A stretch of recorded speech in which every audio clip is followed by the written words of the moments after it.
Ok. Alors, bonsoir. On est réunis ce soir pour continuer notre étude de Ayin Bet. On est vers la fin du premier chapitre. Alors, voilà, bon, la semaine dernière, on a fait un shiur qu'on avait enregistré, mais en fait, il n'y avait pas le son. Donc, finalement, hier soir, j'ai fait un autre shiur en fait, à la maison. Je l'ai refait. Vous pourrez éventuellement l'écouter, ceux qui sont intéressés. C'est le deuxième lien que j'ai envoyé hier, enfin aujourd'hui. Bon, de toute façon, pour reprendre un petit peu les idées dont nous sommes en train de parler, on parle de la volonté. Et on a vu que la volonté, elle avait, si on peut dire, si on voulait schématiser l'action de la volonté, le schéma qui correspond, c'est un schéma circulaire. D'accord ? Bon. Ce schéma circulaire, il est valable à tous les niveaux de la volonté. On a dit qu'il y avait deux grandes catégories de volonté. Donc, il y a la volonté, les volontés particulières et les volontés générales, jusqu'à ce qu'on arrive à la volonté générale, la grande volonté, d'accord, celle qui est, on va dire, qui précède la création du monde, qui précède tout. Donc, c'est la volonté qui est avant le Tzimtzum, qui vient sur l'arrière-plan du Or Pashut, de la lumière infinie, simple. Et là, il y a une volonté absolue, qui n'est pas encore vraiment tournée vers son objet. Et en cette volonté, en ce Ratson Pashut, apparaît, Keshala Birtsono, apparaît la volonté de créer le monde. Alors, ce n'est pas celui-là, en fait. Là, c'est rien. C'est le Aleph. Sinon. Non, mais sinon. En fait, je n'ai pris un, c'est pour ça. Sinon, voilà, il y a les feuilles. Ou dans la pochette en plastique, il y avait aussi le covet. Bon.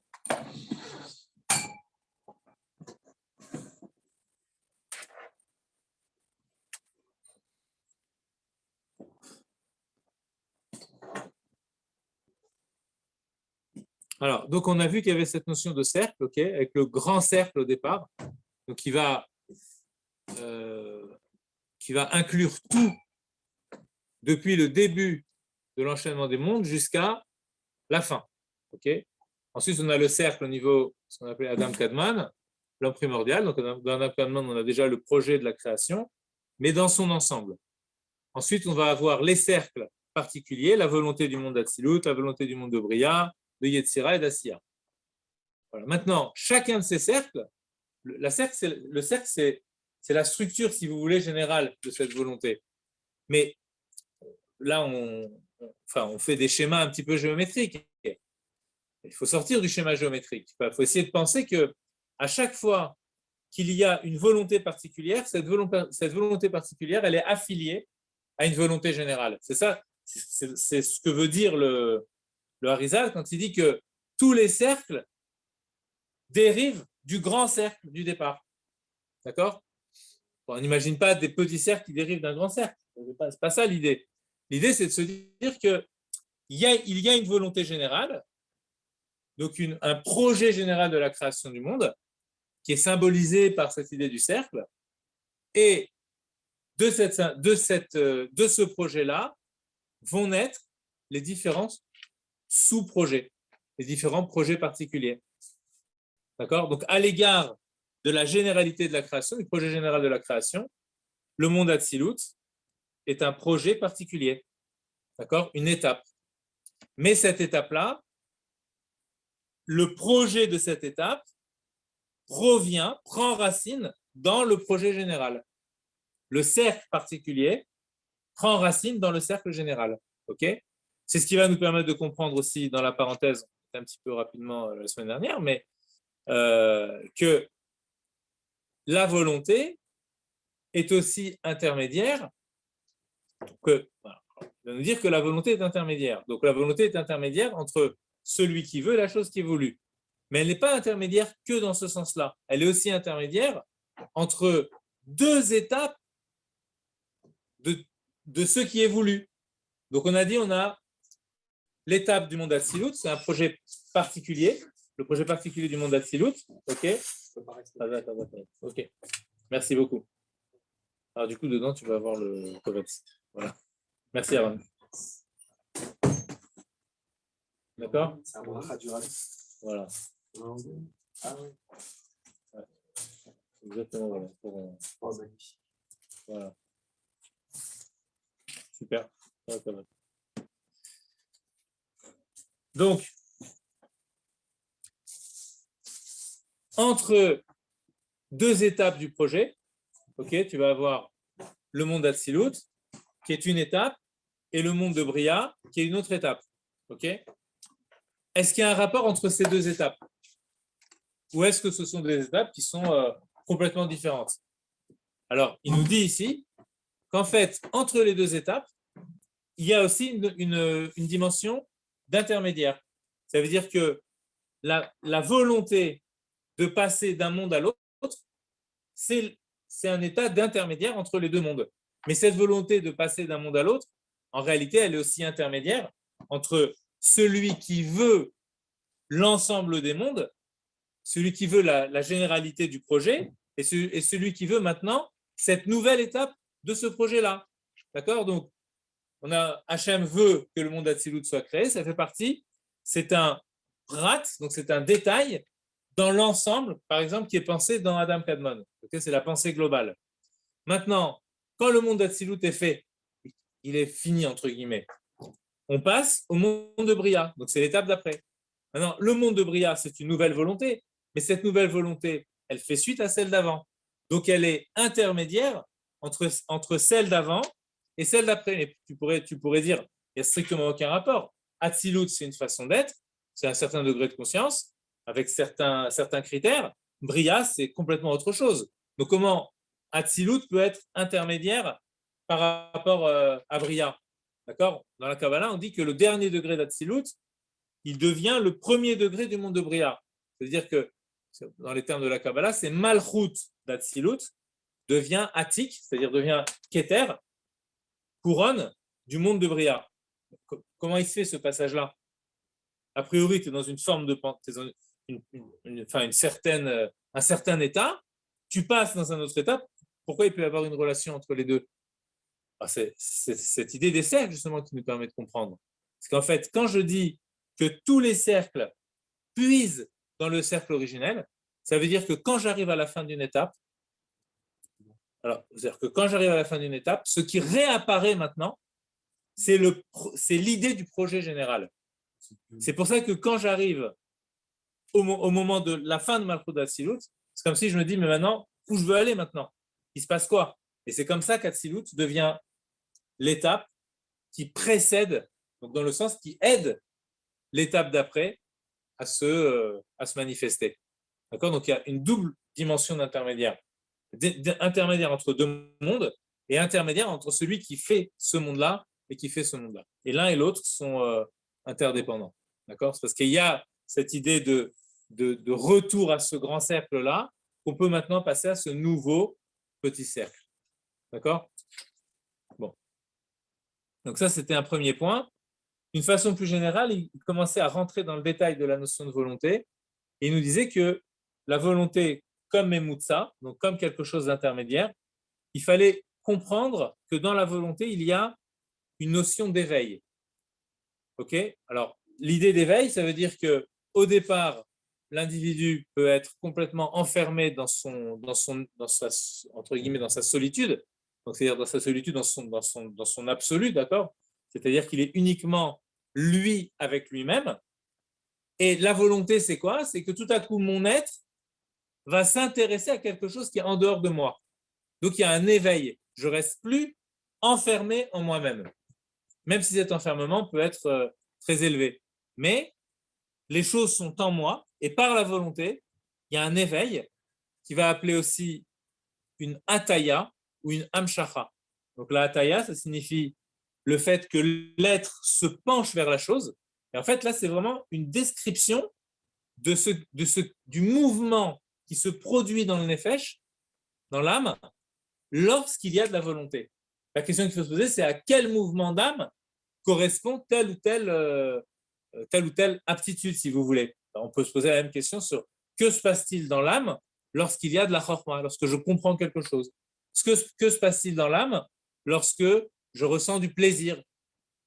Que se passe-t-il dans l'âme lorsque je ressens de l'amour, lorsque je ressens de la rigueur? Et à chaque fois, on essaye de décrire le mouvement d'âme. D'accord? Entre parenthèses, c'est comme ça qu'on affine notre esprit. Parce que réfléchir sur l'âme, c'est quelque chose qui n'est pas matériel. Donc, on se sert de modèles un petit peu physiques, comme le cercle, comme l'idée de se pencher ou l'idée de s'étendre, etc., qui sont des notions de physique, hein. Sauf qu'on les applique dans la métaphysique. Donc, on les applique à quelque chose qui n'est pas précisément dans l'ordre du physique. Donc, forcément, notre esprit s'habitue à penser à l'abstrait, alors qu'au départ, on est plus attiré par une pensée concrète. C'est plus facile, quoi, de penser les choses concrètes parce qu'on a de vrais objets devant nous. Donc, du coup, quand on réussit à penser les choses telles qu'elles sont dans le nefesh, on raffine notre esprit, puisque maintenant, il parvient à penser les choses plus davantage dans l'abstrait. Et ensuite, de là, on peut faire encore un pas en avant et penser du psychisme au divin. Parce que le divin, c'est encore un degré d'abstraction bien plus large que le psychisme humain. D'accord? Oui? L'âme est aussi sujet à un système de paramètres de pensée plus élevé que les nôtres. Mais l'âme, c'est notre âme, on parle de notre âme. De quoi tu parles? Nous, on dit elle n'a pas de limite parce qu'on n'est pas dans son système à elle. De quoi? À l'âme? À l'âme, oui. Au système de la métaphysique, on va dire. Nous, on ne peut pas parler de ce système, on le fait avec des images physiques. Mais si on peut rentrer dans ce système-là, il y aura des paramètres. Est-ce qu'il y aura des limites, finalement, entre guillemets? De toute façon, même dans les dimensions infinies, tu as plusieurs degrés d'infini. Voilà. Et en fait, par exemple, si tu essayes de penser les choses telles qu'elles sont dans le monde de Bria, c'est déjà un très grand degré d'abstraction. Mais ce degré d'abstraction t'aide à penser à ce qui se passe dans Hatzilut. Et quand tu réussis à penser, entre guillemets, réussis évidemment, ce qui se passe dans Hatzilut, le degré de conscience d'Hatzilut, alors à ce moment-là, là aussi, ça t'aide pour affiner encore plus et faire une expérience encore plus élevée que celle du monde Hatzilut. Tu vois, au fur et à mesure, tu affines ton esprit. Donc, il y a toujours des paramètres. La seule chose qui n'a pas de paramètres, c'est l'essence de Dieu. Le Etzem, il n'y a aucun paramètre. D'accord? Tout le reste, ça a des paramètres. Donc maintenant, nous, on vit dans un monde où il n'y a que des paramètres. Ben, on est obligé de faire avec. Et justement, dans ces paramètres-là, réussir à retrouver ce qui se dérobe à tous ces paramètres et qui est là, lové, si tu veux, au cœur de tous ces paramètres. D'accord? Ce sont tous les paradoxes qu'on peut retrouver voilà, dans l'existence, dans le fonctionnement, voilà, par exemple, dans le fonctionnement de l'intelligence. Vous regardez le chapitre 5 du Tanya, comment il explique le paradoxe de la chorma, d'accord, du sechel, comment le sechel, c'est quelque chose qui attrape l'idée, justement, mais qui en même temps est saisi dans l'idée, est revêtu dans l'idée. Donc, c'est la chose qui enveloppe, qui elle-même est enveloppée. Donc ça, c'est un paradoxe. Toi, avec la pensée concrète, tu ne peux attraper que l'idée de quelque chose qui enveloppe, d'accord? Et tu ne vas jamais attraper le fait que la chose qui enveloppe, elle-même, elle est aussi enveloppée. Donc, quand tu commences à réfléchir au fonctionnement de la chorma, tu accèdes à ça puisque tu le vis à l'intérieur de toi. Donc, tu n'auras pas de schémas qui permettront de le modéliser concrètement. Tu ne pourras pas représenter ça dans un dessin ou sur un ordinateur ou quoi que ce soit. Tu ne peux pas le représenter. La seule représentation que tu en as, c'est le vécu que tu en as. Donc là, tu commences à affiner ton esprit, tu vois, parce que tu commences à voir des choses qui ne sont pas visibles avec nos yeux, si tu veux, concrètement à l'extérieur de nous. D'accord? Bon, là, c'était pour une petite parenthèse pour te répondre. Pourquoi il est important de bien essayer de penser les choses dans l'abstrait avec le plus de précision possible. D'accord? Alors, je vais reprendre quelques lignes avant là où on s'était arrêté. Donc, Vekanoda des Ratson ou la chaîne Merutsa, si vous voyez, page Gimel. Le point là, on reprend ici, on va lire rapidement, puis ensuite on essaiera de s'attaquer à la parenthèse, d'accord, qui est qui est très intéressante, qui va justement introduire la notion de ta'anug dans la parenthèse, comme pour nous préparer justement à quelque chose qui sera évoqué plus loin. Alors, donc le ratson, c'est merutsa, ok, une course. Quelle est l'idée de cette course? Ve'unyana ataya, c'est l'idée de se pencher. Ve'amshacha, l'idée de s'étendre. Chez Nimshach les Edavar, comme l'idée d'une forme de traction, vous voyez, comme si on était tiré vers quelque chose. Donc en fait, là il dit tirer parce que c'est comme si la chose qui était à l'extérieur nous tirait, mais en fait c'est une image, ce serait plutôt une forme de poussée, d'accord? Mais ça se dit aussi Amshacha. Donc de l'intérieur, je m'étire vers quelque chose. Moi, de mon intérieur, je vois un objet qui est à l'extérieur de moi. Par exemple, je désire cet objet, je veux avoir cet objet. Donc, il faut que ma volonté se penche. Il faut que mon âme se penche vers cet objet. Parce qu'au préalable, il pourrait ne pas être penché, ne pas être intéressé par cet objet. Et donc, il faut que mon âme se penche vers cet objet-là, la hataya. C'est ce mouvement-là, d'accord? Ce pencher de l'être qu'on appelle volonté.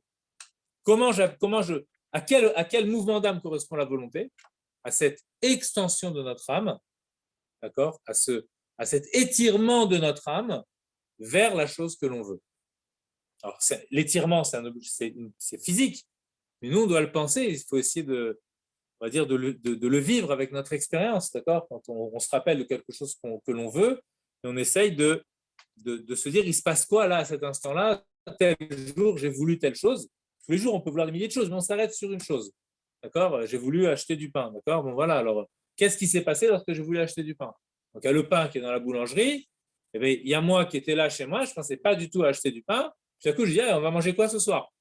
Donc, du coup, je révèle ma volonté qui commence à s'intéresser à acheter du pain. En fait, je vais après peut-être aller courir pour acheter du pain avec mes jambes. Je vais peut-être prendre mon vélo, ma voiture pour y aller. Je vais peut-être y aller à pied. Mais avant que tous ces phénomènes physiques se produisent, il y a d'abord le fait que moi, je suis sorti de mon enfermement et il y a quelque chose qui s'est ouvert en moi, une yetsia, comme il dit juste après, une sortie de mon être vers cette chose que maintenant je veux. D'accord? Et c'est ce mouvement de sortie, cette ataya, qui s'appelle la volonté. C'est une définition, une définition de ce qui se passe dans notre être avec la volonté. Et donc, il utilise un autre mot aussi, d'accord? Et c'est toujours comme ça avec le Rami Rachab, il te dit des mots, puis tout à coup, il t'en glisse un autre, mais ce nouveau mot t'apporte un nouveau sens. Donc, cette Yetsia, qu'est-ce qu'elle est? Elle est aussi une Idgalout. Une Idgalout de quoi? Donc, une Idgalout, ça signifie un dévoilement. Donc, qu'est-ce qui se dévoile ici? Il se dévoile le fait que je veux cette chose-là. Donc, c'est pas la chose elle-même qui se dévoile. La Idgalout, c'est pas la chose, en fait, qui se dévoile. La chose, tu peux dire, elle était déjà là, peu importe. Mais ce qui se dévoile, c'est que cette sortie vers l'objet, en fait, c'est ça le dévoilement. Ce qui se dévoile, c'est que maintenant, je me dévoile comme voulant cet objet. D'accord? C'est un dévoilement. Ou Bedouma Kazot, tu vas les malades. Donc, ça, c'est l'exemple de l'homme. Mais maintenant, on peut prendre le même modèle par rapport à en haut, à ce qui se passe dans l'en haut. Dekodem itoreru taratsan, avant que l'on se soit éveillé à la volonté, donc avant qu'il y ait eu ce dévoilement de ma volonté vers cette chose-là, à la olamot, donc là on parle de la volonté divine, qui s'éveille donc qui s'éveille au vouloir du monde. Alors que se passait-il au départ? Are Aorensof, Beprinat Avdala. Donc avant cet éveil, on a juste la lumière infinie, d'accord, une forme de conscience infinie, d'étendue infinie qui émane de l'essence de Dieu, à ne pas confondre la lumière infinie avec Dieu lui-même, d'accord, avec l'essence elle-même, deux choses différentes, parce que la lumière, c'est une lumière de quelque chose. Donc elle a beau être infinie, mais ça reste quand même une lumière de quelque chose. C'est pas l'essence même, la lumière infinie. Ok? Donc, cette lumière-là, ne serait-ce que cette lumière déjà, okay, qui est la conscience même de l'essence, eh bien, elle est Beprinat Avdala Legamre. Elle est complètement coupée, Mina Olamot, des mondes. Chez Eino Beprinat Shaychut Klal El Olamot. Alors, là aussi, pour dire coupé, il le traduit avec un autre terme, il l'exprime d'une autre façon. C'est quoi cette idée d'être coupé? C'est ne pas être en Shaychut. Le terme Shaychut, c'est un terme qui est très important.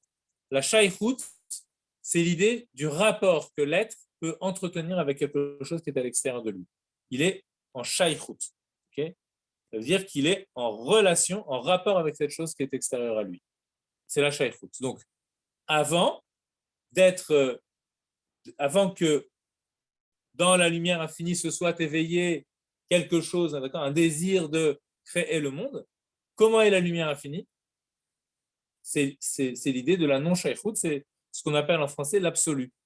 L'absolu, ça veut dire c'est être complètement en soi, d'accord? Tourner vers le sol, c'est la solitude, c'est le soi. Donc l'absolu, c'est être complètement tourné vers soi, ok? Pas de rapport avec ce qui est à l'extérieur, pas de shaychut, ok? Alors. Et non shaychut, ça veut dire qu'elle n'existe même pas. Alors, dans la création du monde, oui, c'est-à-dire qu'elle n'existe même pas. Puisque c'est cette shaychut-là. Avant, quand il dit Evdel, Avdala, ouais. Avdala, c'est-à-dire que c'est séparé, mais ça existe. Non. Hein? Ok, d'accord. Alors là, ici, la difficulté, c'est qu'on pense une Avdala entre deux choses, alors qu'il y a entre deux termes, alors qu'il y a un des deux termes qui n'existe pas. C'est ça le problème que tu poses, ouais.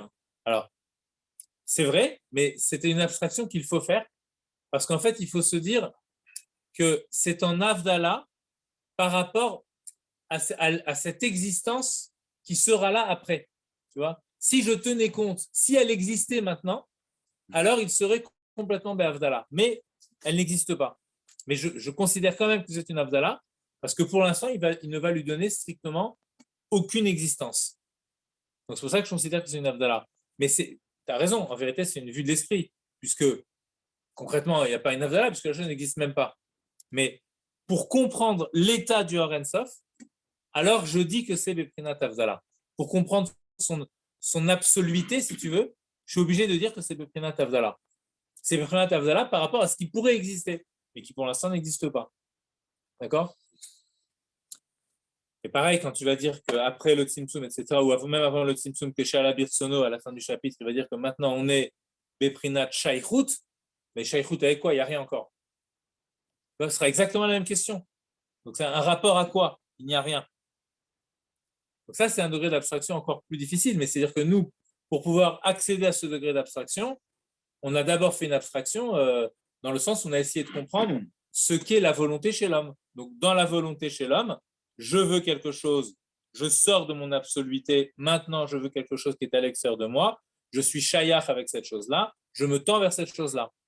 Dans la volonté divine, c'est le même raisonnement, sauf que j'enlève l'objet de volonté, puisque c'est précisément cet objet de volonté qui sera à créer. D'accord? Donc avant qu'il ne veuille le créer, aucune existence par rapport à cet objet. C'est compliqué parce que si tu fais le rapport par rapport à l'homme, comme on l'a fait avant, comment tu t'étends vers quelque chose qui n'existe pas en fait, c'est ça le... Parce que c'est cette extension qui va le faire exister, justement.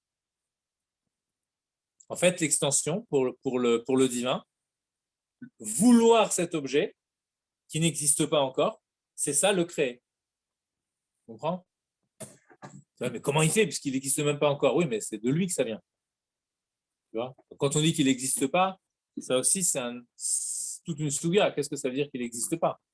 Tu comprends? Puisque cet objet-là maintenant qui existe, d'où il vient? Il vient de Dieu.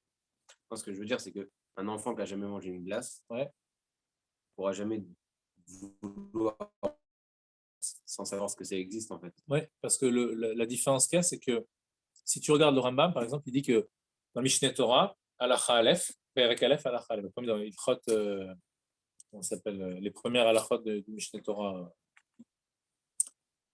Ilchot Yesoda Torah. Donc Ilchot Yesoda Torah, Perek Aleph, qu'est-ce qu'il dit? Yesod et Yesodot, Vamouda Chochmot, Donc, la base de toute forme de science, si tu veux, pour résumer, c'est de savoir qu'au départ, il y a une existence première que l'on appelle, qui est l'existence véritable. Donc, pourquoi il l'appelle l'existence véritable? Il ne le dit pas là-bas, mais il parle de Amitat Imatso, ou de Matsui Rishon, qu'il appelle juste après Amitat Imatso. C'est le Matsui Rishon parce que, en fait, c'est un Matsui, donc c'est une existence qui ne dépend d'aucune autre existence. Alors que toutes les autres existences dépendent d'une autre existence qui les fait exister. Mais lui, il n'y a rien qui le fait exister. Donc c'est l'existence par excellence. Et tous les existants qui existent entre les cieux et la terre, d'accord, il dit le ciel et la terre, tout n'existe que de la véracité de son existence, que de l'absoluité, on pourrait dire, de son existence. D'accord, lui, c'est la véritable existence, et puisqu'il est la véritable existence, il extrait de sa véritable existence les existants qui sont dépendants de sa propre existence. D'accord? Ça, c'est la création de l'homme. C'est la création la création de Dieu. D'accord? Quand Dieu crée, c'est ce qui se passe. Quelle est la matière première, entre guillemets, de la création? Ben, il n'y a que lui. Donc, ça ne peut être qu'à partir de lui. D'accord? Par contre, pour l'enfant qui veut une glace, ben, ce n'est pas lui qui crée objectivement la glace. Donc la glace, elle ne vient pas de lui. Donc, c'est pour ça que le raisonnement ne peut pas être fait par rapport à l'enfant. Chez l'enfant, il y a une vraie. Chez tout individu qui veut quelque chose qui est extérieur à lui, la chose, elle est mamache extérieure à lui par rapport à son identité. Il y a moi, il y a la chose extérieure à moi que je veux. Maintenant, par rapport à Dieu, la chose extérieure, c'est aussi lui. Donc, c'est pour ça que quand il veut la chose objectivement, mais d'où il sort cet objet? D'où il va sortir cet objet d'existence? Mais il sort de lui. Il sort de Amitat Imatso. Et à la limite, il a même encore plus de réalité que la volonté elle-même, l'objet d'existence. Ce qui vient du Réchimo, et le Réchimo, c'est vraiment c'est le fait qu'il y a Dieu. Alors que le Or Ein Sof, c'est la conscience qu'il y a Dieu. Alors, entre la conscience qu'il y a et le fait qu'il y a, où j'ai plus de prégnance, de mamachout, dans le fait qu'il y a. Donc en fait, le Koach HaGvul, on part un petit peu loin, mais si tu veux, le Koach HaGvul, ce sera dans le chapitre 8, il me semble qu'il parlera de ça, mais le Koach HaGvul qui est le Réchimo, si vous vous rappelez, dans le Halal, ouais. Donc ce Koach HaGvul, en vérité, il est beaucoup plus fort que le Or Ein Sof. Parce que qu'est-ce qu'il traduit? Il traduit le fait qu'il existe. La Amitat Imatso, si je veux rendre compte de la Amitat Imatso, c'est pas par le Gvul, c'est par le Gvul que j'en rends compte. Ouais, ça redonne ces lettres de noblesse au Gvul. À chaque fois, on dit oui, il faut viser l'infini, etc. Mais là, on voit qu'il y a dans le fini quelque chose qui est beaucoup plus fort que dans l'infini.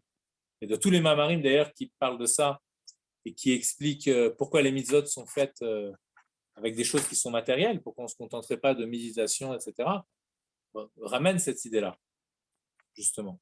C'est comme ça partout aussi qu'on explique Yafa Sha'achat Bitshuva Masim Tovim Ba'olamazé, Ikol Chaye Olamaba. Et qu'une heure de bonnes actions et de tchouva et de bonnes actions dans ce monde valent plus que tout le monde futur. Et la raison, c'est justement parce que dans ce monde, la mamachout, d'accord, c'est-à-dire la consistance de ce monde rappelle, et en vérité, c'est pas simplement qu'elle rappelle, mais c'est qu'elle procède directement de la Amitat Imatso, du fait qu'il existe. Ça procède directement de là. Donc c'est dans la réalité du monde que tu peux retrouver la mamachout, entre guillemets, du divin. Alors même que tu as l'impression d'en être au plus loin. D'accord? Alors, Rabbi insiste beaucoup sur beaucoup de moments où le Rabbi parle de ces notions-là. Il va très très loin pour expliquer ces notions-là. Et vu que c'est précisément pour ça qu'on retrouve dans le monde des idées qu'on ne peut dire que sur l'essence. Par exemple, les Grecs qui pensent que le monde a toujours existé, donc ils voient dans le monde une éternité. Mais d'où ça vient? C'est quoi cette clipa? Ou Paro qui dit « je me suis fait moi-même ».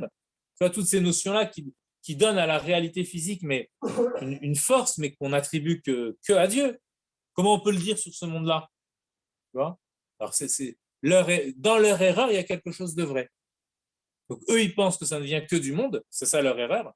Mais s'ils peuvent penser que ça vient du monde, c'est qu'en réalité, dans le monde, il reste la trace que ça vient de Dieu. Ça y est, vraiment, le rabbi explique cette chose-là, c'est nifla. Bon, voilà. Oh, c'est une grande force. On ferme la parenthèse. Quoi? Très grande. Bah oui, c'est pour ça qu'on parle du parole de la Gdusha aussi. Exactement. Parce que le seul qui peut dire vraiment je me suis fait et le Nil est à moi, c'est-à-dire la source de vie est à moi, hein, le seul qui peut dire ça, c'est Dieu. Et encore chez Dieu, on ne peut pas parler de je me suis fait. Mais si on voulait parler, alors ça serait par rapport à l'essence de Dieu qu'on pourrait dire ça. Ok. Va'aderaba. Donc, alors, Shaino beprinat shaychut klal ala olamot. C'est-à-dire qu'il n'y a pas dans le Har Sof de rapport avec les mondes, bon, entre parenthèses, hein, à venir. Ok. Va'aderaba beprinat elem les gamre be'atzmuto. C'est exactement le contraire qui se passe, c'est que tout est, donc ce Har Sof, il est voilé dans sa propre essence. Ok. Tout est en voilement. Donc, ça veut dire que tout est tourné vers l'intérieur et non vers l'extérieur. Chez Eino Beprinat Gilu Klal Be'etzem, ça veut dire que en soi, à ce moment-là, le Har Sof n'est pas du tout en état de dévoilement. D'accord? Il n'y a aucun dévoilement pour quoi que ce soit. Il ne se révèle pas du tout comme voulant quelque chose. D'accord? C'est exactement l'inverse. Si je dis que vouloir, c'est une sortie de l'âme vers l'extérieur, alors ne pas vouloir, c'est quoi? C'est le mouvement inverse, c'est une entrée de l'âme vers l'intérieur. D'accord? Comme un repli vers soi. Ok? Alors, on va essayer de se lancer dans la parenthèse. Gam lo beprinat gilui leatzmo kivyachol. Ni même par une certaine forme de dévoilement pour soi. Alors, qu'est-ce que ça veut dire, le dévoilement pour soi? Donc, déjà, le dévoilement pour l'autre, ça veut dire quoi? Ça veut dire, on reprend l'exemple, je veux du pain. D'accord? Je veux aller acheter du pain. Donc, l'objet acheter du pain, maintenant, je veux acheter du pain. C'est-à-dire que mon âme s'est penchée et donc, elle se révèle. Alors, l'autre, c'est quoi? L'autre, c'est le pain que je veux acheter, qui vient, ok? C'est le pain lui-même, c'est vraiment autre que moi. Donc, il y a l'autre que moi, il y a le moi. Donc, lorsque, ça y est, j'ai accepté que je veux acheter du pain, c'est clair en moi, je veux acheter du pain, donc le vouloir d'acheter du pain, c'est un vouloir qui est dévoilé. Alors, il est dévoilé pour le pain, c'est-à-dire pour quelque chose qui est extérieur à moi. Ok? Donc, c'est comme si ce vouloir était déjà tourné vers l'extérieur. Si on reprend l'idée de l'âme qui se penche, d'accord, qui s'étend vers quelque chose, on peut dire que là, elle est déjà tendue, d'accord, cette opération de sortie, cette extension, elle est déjà opérée. Donc ça veut dire, ça c'est l'idée de guilouille, de dévoilement pour l'autre. Maintenant, ce jeu double, d'accord, de moi et de l'autre, eh bien, on peut le retrouver dans ces deux aspects à l'intérieur de soi-même. Et là, ça va s'appeler Gilouï Leatzmo.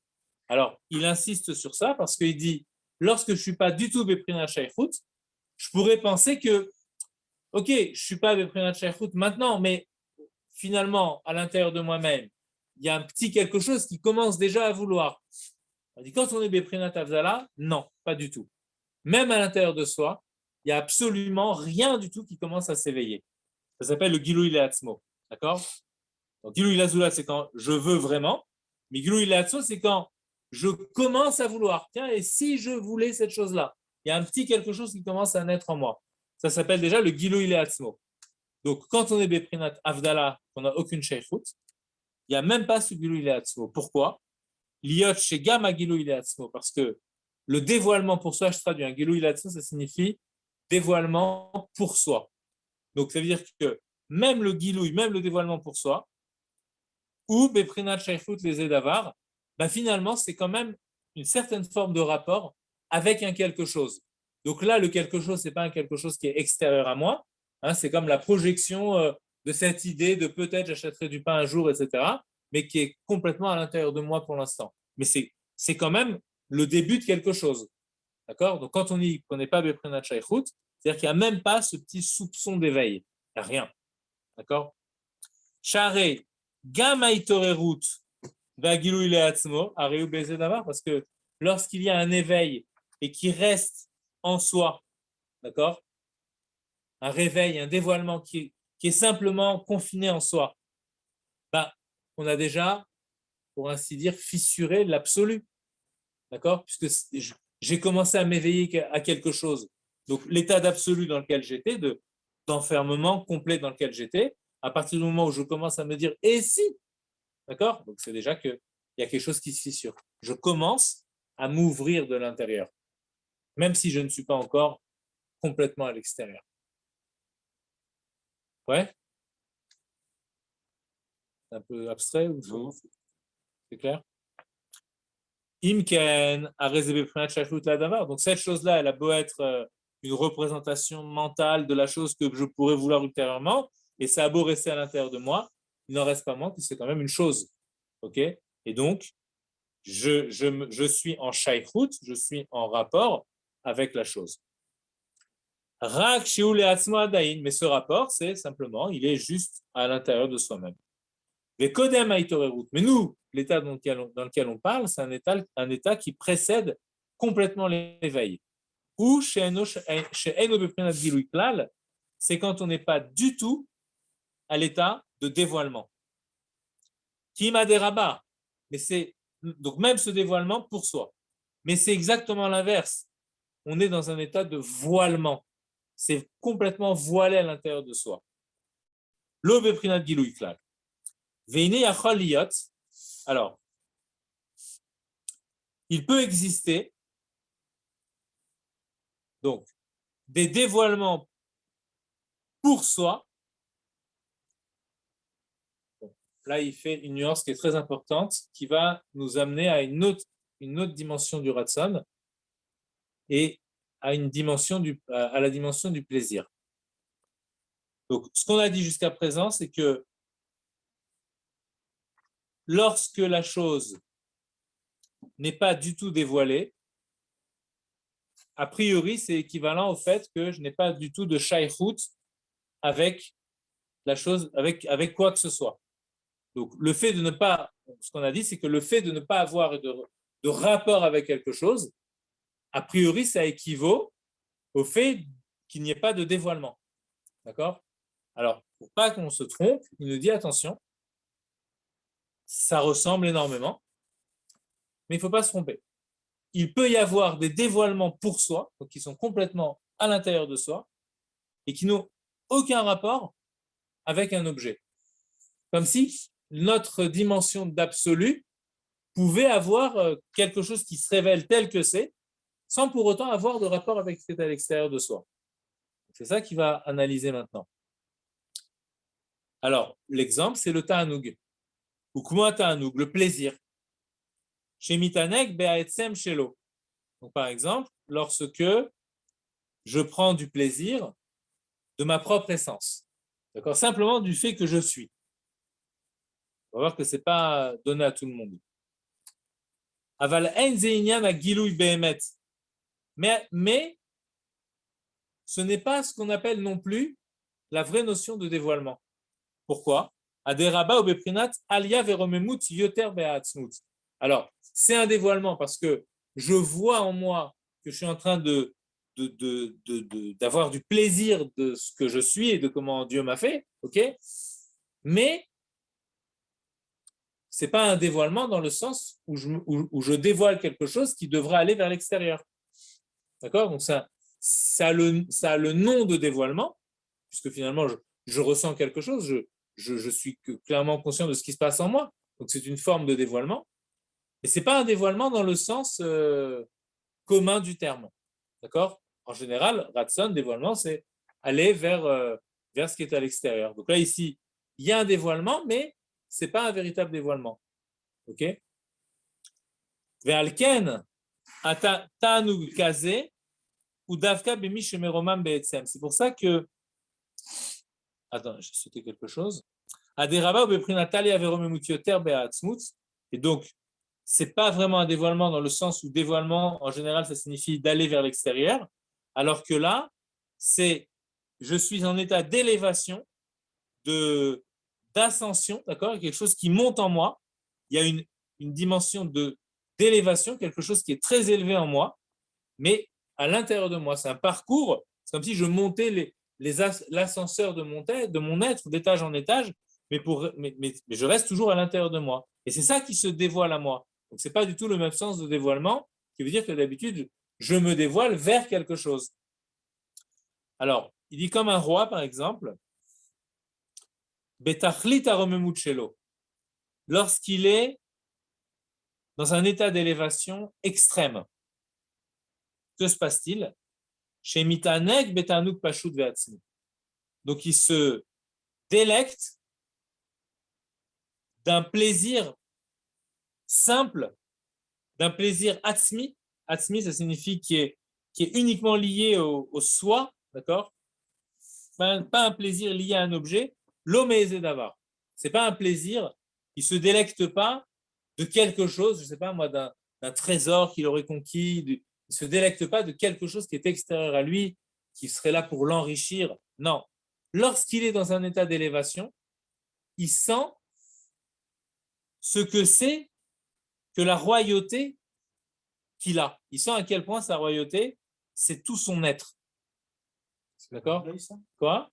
C'est pas quoi, je pense. J'ai l'impression que c'est un peu, pas un orgueil mauvais, mais un orgueil quand même. Il y a quand même de l'orgueil, quoi. Je me sens exister, je me sens être. L'orgueil, ça serait quelque chose de comparatif. Plaisir à être. C'est quand même. Alors, oui, mais c'est pour ça que tout à l'heure j'ai précisé que ici, enfin, je l'ai précisé, mais tu vois bien qu'ici il dit c'est le roi lorsqu'il est betachlit aromemut. C'est-à-dire quand il est dans une situation d'élévation très très haute. Alors, c'est quoi être dans une situation d'élévation très haute? C'est quoi ça? Il accomplit des choses exceptionnelles. Quoi? Il accomplit des choses exceptionnelles. Alors, s'il accomplit, ce n'est pas un plaisir de lui-même. Ce n'est pas un plaisir de lui-même. C'est un plaisir des choses qu'il a accomplies. Donc, tu as un objet de plaisir. Mais là, il précise bien, il n'y a pas d'objet de plaisir. L'objet de plaisir, c'est lui-même. Mais qu'est-ce que ça veut dire avoir un objet de plaisir qui est le plaisir de soi-même?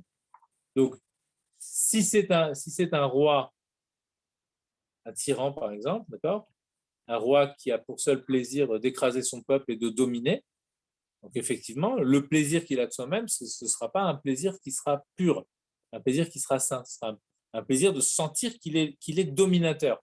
Mais être dominateur, c'est un objet, d'accord? Ça se comprend comme un objet, si tu veux, c'est une chose. Il est, tu vois, c'est un qualificatif, il est dominateur. Donc il se délecte, il jouit d'être dominateur, il jouit de dominer les autres. Mais ici, il ne s'agit pas de ça. Au contraire, ici, tu as toute cette dimension de domination, etc., elle n'est plus là. La seule chose de laquelle il s'agit, c'est de lui. Mais de lui, c'est quoi lui? Pourquoi il dit qu'il est betachlit aromemut? Qu'il est quoi? Hyper quoi? C'est hyper abstrait. C'est-à-dire, je ne sais même pas si on peut comprendre. Bah, tu peux comprendre que ça existe. C'est dur. Alors, il y a un passage qui dit, c'est quoi un roi qui est betachlit aromemut? Il dit, c'est un roi qui est dans un état d'élévation extrême. C'est quoi un roi qui est dans un état d'élévation extrême? C'est quoi son élévation? Vers quoi il s'élève? Peut-être qu'il doit dépenser. Non, mais fait des trois. Ah oui, alors, ok, mais pourquoi une élévation? Ok, je suis roi, donc il se délègue du fait qu'il est roi. C'est quoi où y a-t-il de l'élévation ici? Ça change de son mérite d'être choisi. Donc c'est toujours lui, en fait. En quoi il y a une élévation vers le fond du moi? Tu vois, en quoi ça s'appelle une élévation? Si de toute façon c'est lui, en quoi il y a une élévation ici?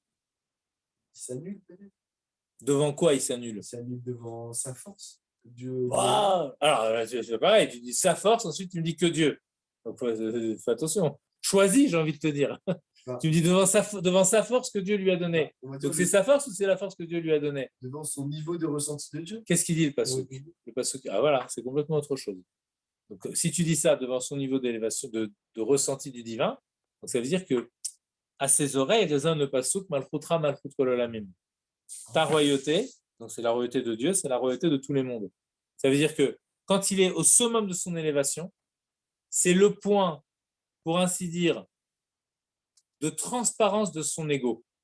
C'est ça le summum de son élévation. C'est-à-dire qu'à ce point-là, à l'intérieur de lui-même, il sent qu'il n'est justement pas lui-même.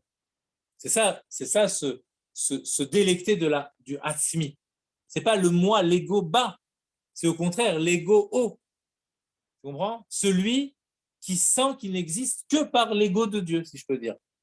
Donc ça, là, il est Betachlit Aromemut. Ce roi-là. C'est les rois d'Israël, c'est David Ameler.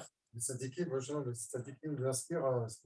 Il dit juste après que ce n'est pas donné à tout le monde, ce degré-là. C'est-à-dire d'arriver à un tel degré de transparence que, en réalité, il y a un moussa comme ça chez le rabbi, il dit il y a un degré de plaisir, par exemple, qui est le plaisir de l'individu. D'accord? Tu as fait quelque chose de très haut, tu ressens un plaisir, c'est extraordinaire. Mais en fait, quand on dit fais ta volonté comme sa volonté, ça veut dire que ta volonté, ça devient la sienne. C'est-à-dire que toi, tu sens quelle est sa volonté. Pareil par rapport au plaisir. Que ton plaisir, ce n'est pas ton plaisir, c'est le plaisir du boré. C'est-à-dire que tu peux arriver, il y a ce qu'on appelle le ta'anoug nivra, le plaisir du créé, mais ta'anoug boré, le plaisir du créateur. Lequel est le plus grand, le plus infini? C'est le ta'anoug boré. Eh bien, là, quand il se délecte de sa hatzmiyut de roi, ça veut dire qu'il sent bien que sa hatzmiyut de roi, il ne la tient pas de lui. Ce n'est pas ses guerres qui ont fait qu'il est devenu roi. C'est parce que Malchutra, Malchut Kol Olamim. C'est ce que ressent le Admorazaken quand le tsar arrive. Le tsar lui-même, il ne le ressent pas sur lui-même. L'Admorazaken, il voit, mais pourquoi tu es roi? Parce qu'il y a le roi. Donc il t'a donné un peu de sa royauté. Les Bassar Vadam. Donc il t'a donné un petit peu de sa royauté. Mais le roi qui est Betachlit Aromemut, ça veut dire que le plaisir qu'il ressent, et c'est précisément pour ça que c'est un plaisir, parce que dans le plaisir, il y a toujours cette idée d'un surplus, d'un débordement de notre être. Et là, son débordement, c'est justement qu'il sent qu'il y a là le plaisir du divin. Donc un plaisir, il touche au plaisir infini. Mais tout ça, c'est en rentrant dans son absoluité où il va sentir l'absolu du divin. Et c'est là son plaisir. C'est quand il est à la frontière du moi et du divin. Tu vois, en vérité, on a tous ça un petit peu en nous. Mais chez certaines personnes, chez qui c'est mamash begilouï, quoi.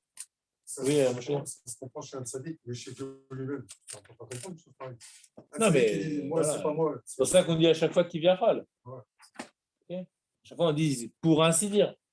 Dans le divin, il y a aussi des degrés d'expansion. Mais si tu veux, le plaisir du divin, c'est le dévoilement justement de cette dimension qui est hors norme. Tu vois, la norme, ça veut dire hors limite.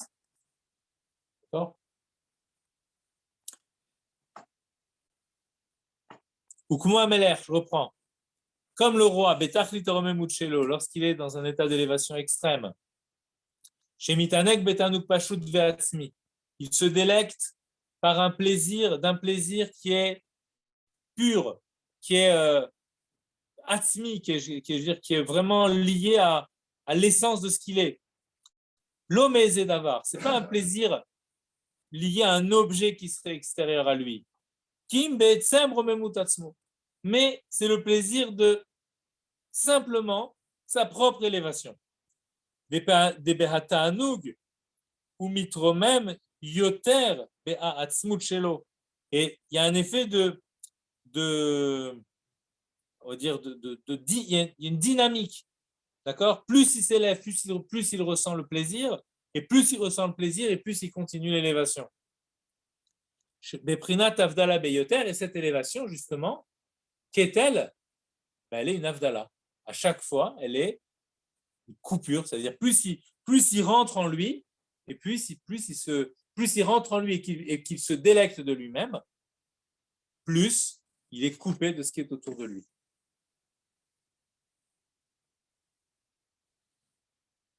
Alors ça, c'est par rapport au plaisir. Donc ici, on a deux choses complètement différentes. On a la volonté qui est un mouvement donc, excentrique, d'accord, je vais vers l'extérieur, et le plaisir qui est un mouvement au contraire concentrique. D'accord, je rentre vers ma propre intériorité. Alors, est-ce qu'il existe une volonté qui serait un peu comme le plaisir? Parce que quand on a 2 degrés comme ça, plaisir et volonté, donc on a vraiment décrit des mouvements qui sont complètement différents, mais il faut toujours chercher l'intermédiaire. D'accord? Là, on a vraiment des mouvements qui sont opposés.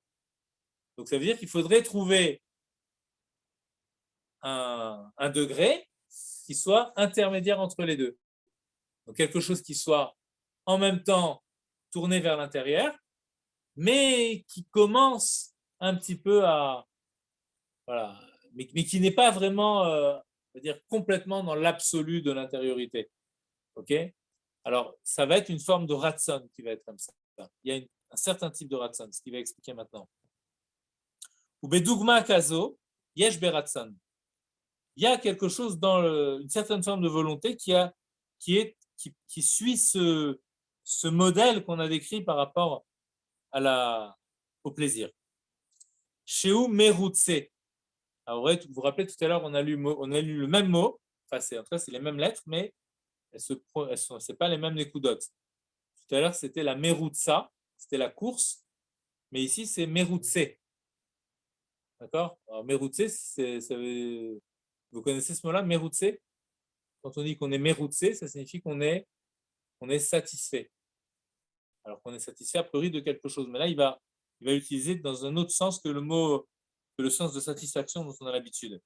Vainu, lo sherotse be'eze davar. Il ne s'agit pas ici de vouloir déjà quelque chose. D'accord? Kim masheu merutse. Mais je suis merutse. Alors, ça ne se traduit pas par satisfait, mais l'idée, c'est je suis disposé à vouloir. D'accord? C'est la disposition à vouloir. Ce n'est pas que je veux une chose. Donc, la disposition à vouloir, en fait, c'est déjà une volonté. Mais ce n'est pas une volonté tournée vers un objet. Donc, pour qu'il y ait une volonté tournée vers un objet, il faut au préalable qu'il y ait une volonté qui soit simple, non tournée vers l'objet. C'est ça, merutse. Et c'est ça ce qu'on appelait tout à l'heure le gilou le'atzmo. Vous vous rappelez quand il disait c'est même pas begilou le'atzmo. Alors ça voudrait dire quoi une volonté qui est begilou le'atzmo? C'est une disposition. Je suis prêt à vouloir. En fait, être prêt à vouloir, c'est déjà vouloir. Mais ce n'est pas vouloir un objet. D'accord? Il y a vouloir un objet et il y a ne pas vouloir un objet. Mais ça ne veut pas dire que je ne veux pas. Ça ne veut pas dire que je n'ai aucune volonté. D'accord? Ça veut dire qu'il y a la prédisposition à vouloir qui peut ensuite vouloir un objet. Donc maintenant, j'ai 3 degrés. J'ai la non-volonté totale. Donc là, c'est Avdala, coupure en soi-même, absolue. J'ai la disposition à vouloir qui ne veut pas d'objet, c'est juste merutse. Et j'ai le ratson qui veut l'objet. Et ce qu'on appelait le gilou le'atzmo, c'était la disposition à vouloir. En moi, je peux vouloir tel objet ou tel autre. Je peux vouloir. D'accord? Tu me dis l'heure. La volonté qui inspire Quoi? l'élévation, c'est un niveau intermédiaire. La volonté qui inspire, est-ce que c'est un niveau intermédiaire? Alors, je comprends pas. La volonté qui inspire l'élévation. Oui, non, la volonté, parce qu'il y a la volonté. L'élévation, on avait dit que c'était le plaisir. Oui. Donc, justement, le plaisir, la volonté qui se rattache au plaisir. Est-ce que c'est un élément intermédiaire? Avoir une volonté de faire plaisir. De faire plaisir à Hachem. Est-ce que ce niveau-là... Oui, ce sera un niveau intermédiaire. On a cité tout à l'heure.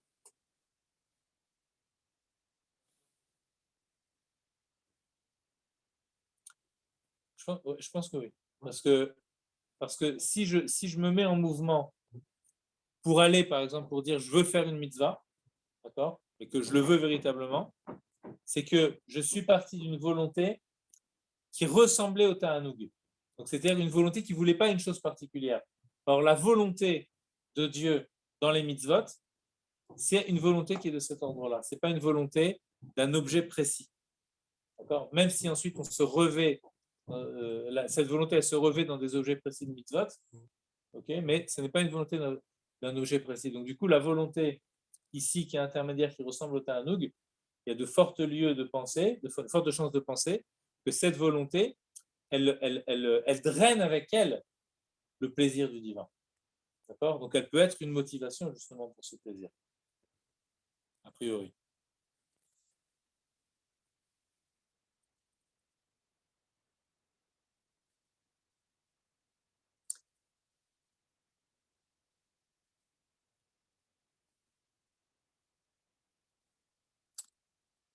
Vélo, Beprenat Shachut les Edavar, et je ne suis pas encore en rapport avec une certaine chose, avec quelque chose de précis.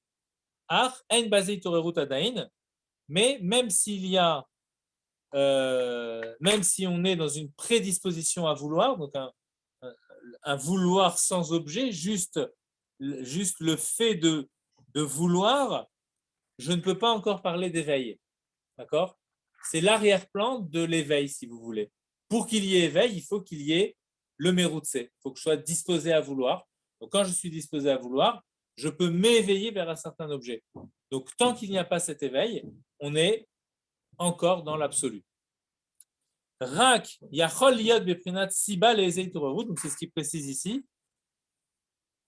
C'est cet état-là de méroutse, donc de disposer à vouloir, eh bien, c'est la condition, d'accord, qui permet d'avoir un éveil.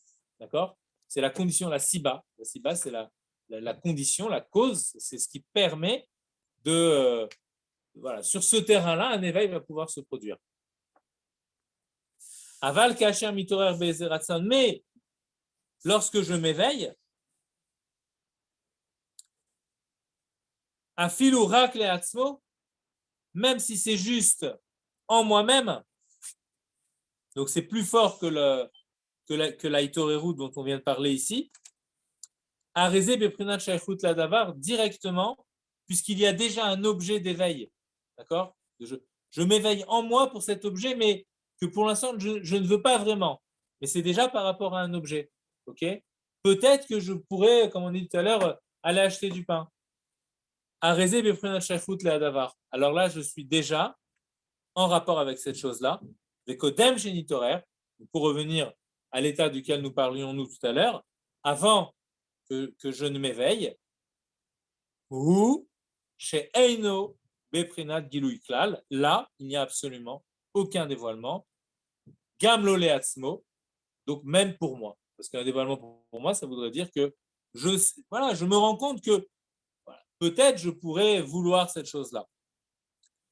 Fin de la parenthèse. OK ? Oui.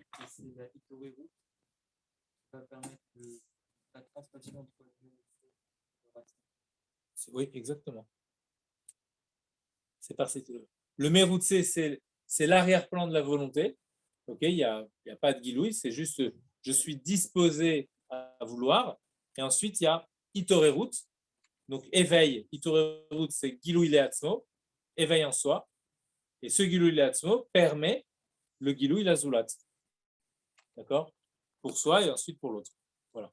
Ça pour nous expliquer le niveau d'absoluté de la volonté avant la création.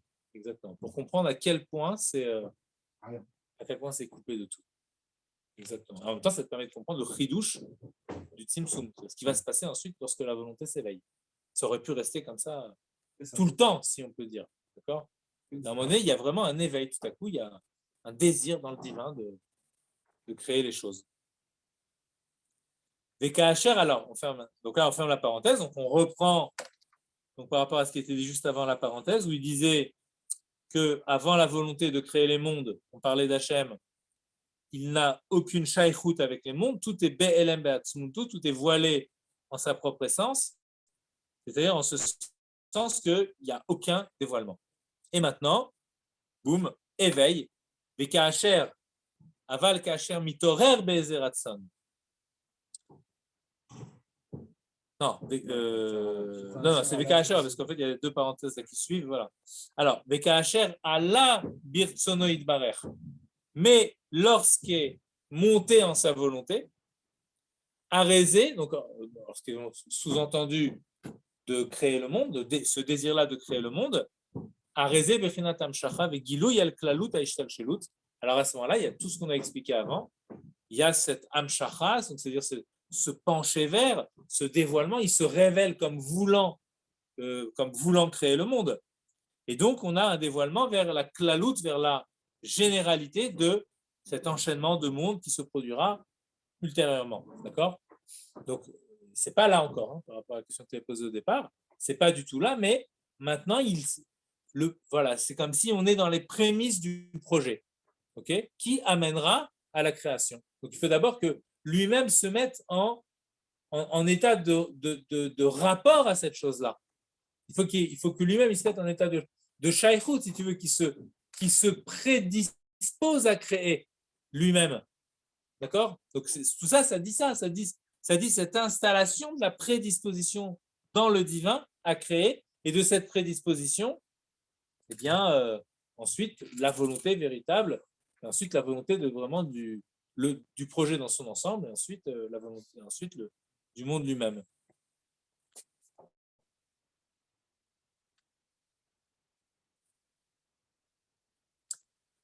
Ouais, les éolam biprat, ou que ce soit vers un monde en particulier. Donc on retrouve ces fameuses idées qu'on avait parlé, donc les deux cercles, les cercles de la généralité et les cercles de la particularité. Ve'agam des prinat haratson ou les maladain meitavut. Donc, vouloir créer le monde, on est encore très très loin de la création elle-même. D'accord? Donc on pourrait dire finalement, tu n'as rien gagné, puisque tu as juste voulu, mais tu es encore loin de la création du monde. Donc tu n'es pas vraiment sorti de ton absolu. Ça, c'est la question qu'il pose quand il dit chez le Rabbi Rachab, quand à chaque fois qu'il y avait Agam Shé, en fait, c'est une question. C'est-à-dire, le bien que, c'est une question qui nous appartient de mettre en lumière. Donc ici, la question, ça serait, mais ok, tu t'es éveillé, mais c'est juste, pour l'instant, c'est juste en toi. La création du monde, elle est très, très lointaine encore. Donc est-ce qu'on ne pourrait pas dire que malgré ton éveil, tu es encore en toi-même, tu es encore dans ton absolu, que tu n'as pas vraiment de shaykhut, tu n'as pas vraiment de rapport avec le monde. Ou comme Be'aliyat Haratzon de Rensof Shilifnat Tzimtzum. Are Birde Sheye Tavut Olamot, Utzrach Liyot Atzimtzum Trila. Shiu Bechinat Siluk Haor. Donc, par exemple, le Tzimtzum, on voit, ok, il y a eu volonté de créer le monde, mais en fait, cette volonté, qu'est-ce qu'elle a entraîné? Elle a entraîné un retrait de la lumière, parce qu'on disait que la lumière, elle était complètement, elle remplissait tous les mondes à venir, okay, tout l'espace des mondes à venir. Donc, tu pourrais renforcer la question et dire, bah voilà, qu'est-ce qu'elle a provoqué ta volonté? Siluk Haor. Donc, Siluk Haor, c'est exactement le mouvement dont on a parlé avant, c'est un mouvement rentrant, alors que la volonté, c'est un mouvement sortant. Donc là, par rapport à la création du monde, il pose une question, c'est une bombe atomique la question. Il dit, mais attends, tu me dis que la volonté, on vient de définir la volonté comme un mouvement sortant, alors que la volonté dans le Tzimtzum, c'est une volonté qui va produire un mouvement rentrant. Donc on n'est vraiment pas du tout dans la notion de, a priori, on n'est pas dans la notion de shaykhut. Après le Tzimtzum aussi, on retrouve ces idées-là. Puisqu'on a le Tzimtzum dans Adam Kadmon, Tzimtzum de Dikna. On dit qu'Adam Kadmon, il a aussi le Zakan, la barbe d'Adam Kadmon. C'est des filaments, etc. Donc il y a aussi une concentration. Donc aussi Tzimtzum. Donc aussi, qui dit Tzimtzum dit, a priori, coupure aussi. D'accord? Alors finalement, cette volonté, en quoi elle est en rapport avec le monde? Mikol Makom, réponse. Toutefois, Arezé Beprinat Memutsa, c'est là qu'on retrouve la notion d'intermédiaire. En quoi? Parce que par la volonté, chez Naasea Or Begeder Shaykhut Ala Olamut, la lumière est maintenant en rapport avec les mondes, Et même s'il faut qu'il y ait des tzimtzumim, de nombreux tzimtzumim, pour qu'elle puisse parvenir à la création, mais à partir du moment où il veut, alors cette lumière, elle est maintenant en rapport avec le monde. D'accord? Il y a affinité entre la lumière et le monde. Chez Misé Yitavo Lamot, c'est-à-dire que de là, les mondes seront créés. D'accord? De cette shaykhout qui est apparue à ce moment-là. Roulé, etc. Voilà. Bon, on est dans le timing, je pense. Voilà. Il y a des questions, des remarques, des. C'est quoi les Aleph, Bet, Gimel, Dalet En caractère gras. Alors ça, c'est l'ancienne pagination de la première édition. Okay. Exactement. C'est à cette ligne-là, si tu veux retrouver là, tu sais, celui que j'ai amené là-bas, le rouge, c'est ici que va commencer le Hamoud Gimel. Donc, le Hamoud Gimel, ça va être ici, je ne sais pas quel mot exact, mais c'est par rapport à cette ligne-là. Voilà. Après, il y aura un Kitsur aussi à chaque Pérec, il y a un Kitsur, donc c'est très intéressant, qui reprend toutes les idées du chapitre. Donc la semaine prochaine, on commencera par le Kitsur Bezrat Hashem. De quoi? Ouais, très souvent aussi, ouais. Voilà. C'est quoi Tiens, il ne faudrait peut-être pas qu'ils s'allument trop avant de les rendre. On les utilise. Ouais, tu vois. Apparemment, lui, il a une. Ouais, il a un truc. Mettre fin. Non,